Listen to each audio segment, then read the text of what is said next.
Herc, from a Mexico perspective, there was controversy, there was chaos. What do we think of how the three advanced? All right, let's just get past the elephant in the room right now, right? There's massive controversy in Honduras with the Honduran press, with Honduran fans, with the Honduran national team coach, the players. They feel very hard done. I could understand the feeling that they have. 9 minutes of extra time today in world football is a joke. I don't care what part of the world you're in. It's gotten crazy. It is stupid. It is ridiculous. It is an absolute joke. The goal comes in the 11th minute. 2 minutes past extra time, or the stoppage time, the allotted stoppage time. Throughout this whole game, Honduras never really threatened, never really wanted to play. They were trying to defend. They were trying to bend but not break. And yes, Enrique Mengíbar every once in a while would go down. Actually, a lot of times the goalkeeper for Honduras would go down. It'd be a lot of play acting, a lot more time wasting. There was a play where he went down in stoppage time. About 2 minutes were taken off, and the referee, you could see him saying, I'm going to add that. And then, well, Reynaldo Rueda, the Honduran coach, decided to make a substitution late in that stoppage time, which also added another minute. I can feel their pain. Very hard done. 2 penalty kicks. Chino Huerta takes the third. He blocks 2 of them. I can feel their pain. The correct calls were made. The only thing that wasn't correct throughout this whole game, maybe for Honduras to complain about, and they rightfully can, is the homophobic chant and the lack of a protocol. That could have been played in or against Mexico, the Mexican national team. You can complain about that, absolutely. The idiots yelling in the stands, the homophobic chant, absolutely. But everything else, it's you not coming out to play. It's you not doing what you did best in the first leg. I mentioned the amount of shots that Mexico had. 38 shots to Honduras' 3. Out of those 3 shots, two clear-cut opportunities for Honduras. Honduras scores 1 goal. It forces Mexico to score 4 goals. When they wanted to try and threaten, they actually looked like they could threaten. On Luis Palma's worst day, they still could have scored a goal in this game. Choco Lozano seemed to be the only threat that Honduras had going forward, and they never made Mexico play. What they did right in the first leg, they didn't even try to do in the second leg. They have nobody to blame but themselves.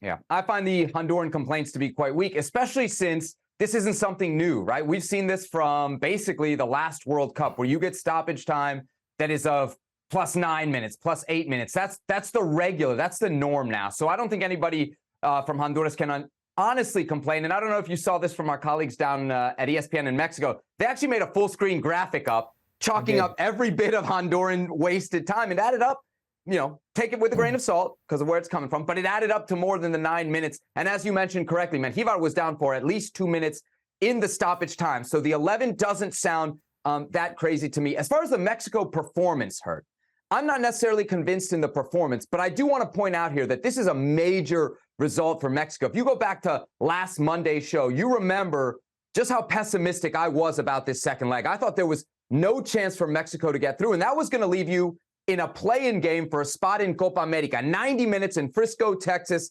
against Costa Rica or Trinidad, where anything can happen. Mexico avoids a potential catastrophe here, and I don't know that there was much of an improvement from leg 1 to leg 2, right? The goal comes off a set piece for Luis Chavez, and basically desperation mode when you're throwing everybody forward late. But it is a major result at a moment where Mexican football needed it, because we talked about what it would have meant for this team to miss out on Copa America 2024. Mexican football is one of its worst periods in its history, about 3 going plus years. Where nothing goes right for them. And if you want to talk about what went right, the Gold Cup. And they still go to all the big tournaments. There you go. Well, you want to talk about what went right in the Gold Cup? Well, it was against opposition that wasn't a opposition in terms of the U.S. men's national team, who left all their stars at home, and the Canadian national team, who left their stars at home. Some down south in Mexico, when we cover the Mexican national team, say it's not the Gold Cup, it was a Silver Cup. That's how weakened it was. Now, there was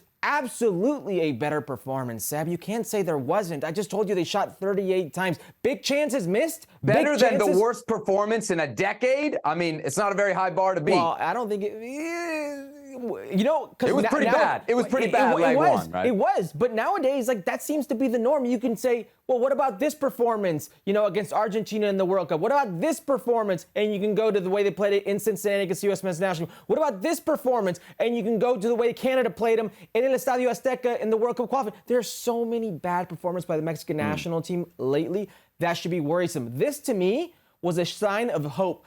Big chances missed. 9 big chances missed for the Mexican national team. Julián Quiñones comes on, could have had a hat trick himself. Santi Jimenez comes on, should have had something himself. Henry Martin had nothing himself. I'm telling you, this wasn't as bad as you're making it seem, but it was much needed. And I'll tell you what, I've not seen the FIFA rankings, but I guarantee you they were 12th last time. I guarantee you they're going to be worse this go around when they come out. All right. One of the big developments from this game has to be Luis Malagón. No, we talked about it. No Memo Ochoa on top of that coming into this second leg. That was a big reason for the concern for Mexico. He stepped up, not just in the penalty shootout, but we showed it in the highlight. If he doesn't make that save on Choco Lozano, and there was a couple chances for Honduras in the first half as well. If he doesn't keep those out, Mexico needs 4. And no way, Herc, no way, I don't care where this game is being played, that this version of Mexico is scoring 4 goals. What about Jaime Lozano? These are his first competitive matches in charge of Mexico since taking over full time. Are we more or less convinced after these 2 games that he's the right guy? More about the same. I mean, I can't say you should be more convinced. Listen, Jaime Lozano, you have to take him with a grain of salt because of what happened. I mean, it's the players that put him in charge with their performances. It's the players who could take him out of that spot with their performances as well. And what I mean by that is Diego Coca comes in after Tata Martino and immediately wasn't to the liking of the team. The players were not happy. The players weren't settled with the style of play, with the way things were going. They forced the move. They wanted Jaime Lozano. Jaime Lozano comes in, not the most experienced coach in the world, but sells and peddles hope, which is a good thing right now for the Mexican national team because with the Mexican fan base, there seems to be not that much hope going forward. But you pretty much got the best and the worst out of Jaime Lozano in this series. The worst, the inexperience, the first leg, not knowing what to do, how to adjust and make the changes that needed to be made in Honduras to salvage a result. And the best, when Jaime Lozano is at his best with the Mexican national team, he makes them believe, especially going forward, the way they attack, and they had plenty of opportunities to put Honduras away, and that they did in the second leg. I'm not more convinced, Herc. I'm not more convinced. Is Jaime Lozano too passive as a manager? Like in the first leg, we criticized him for how long he waited to get the subs in.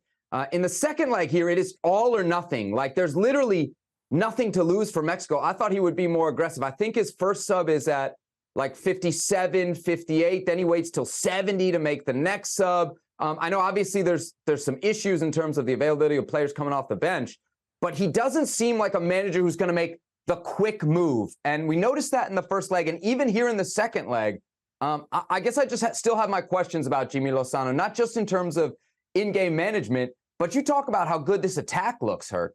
I mean, now we've tried different guys up front. Like we tried Raul Jimenez, we tried Santi Jimenez, and everybody said, well, Santi's not performing with the national team. What's up with Santi? Well, in this game, it was Henry Martin. Did Henry look any better? No. Like if Jaime Lozano has those 3 options and he can't get any of them to work, then I'm not thinking of the 3 options. I'm thinking of the manager. That's where I'm putting the blame.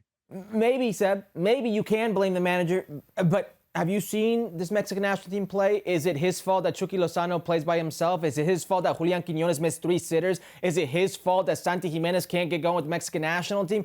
I don't think it is. I think at some point you have to take a look at the talent level that's going on right now in the Mexican pool and just say it's not where it was in the national teams of past. This talent pool today, it is what it is. You have Santi Jimenez performing at the club level and everybody else is kind of just in limbo.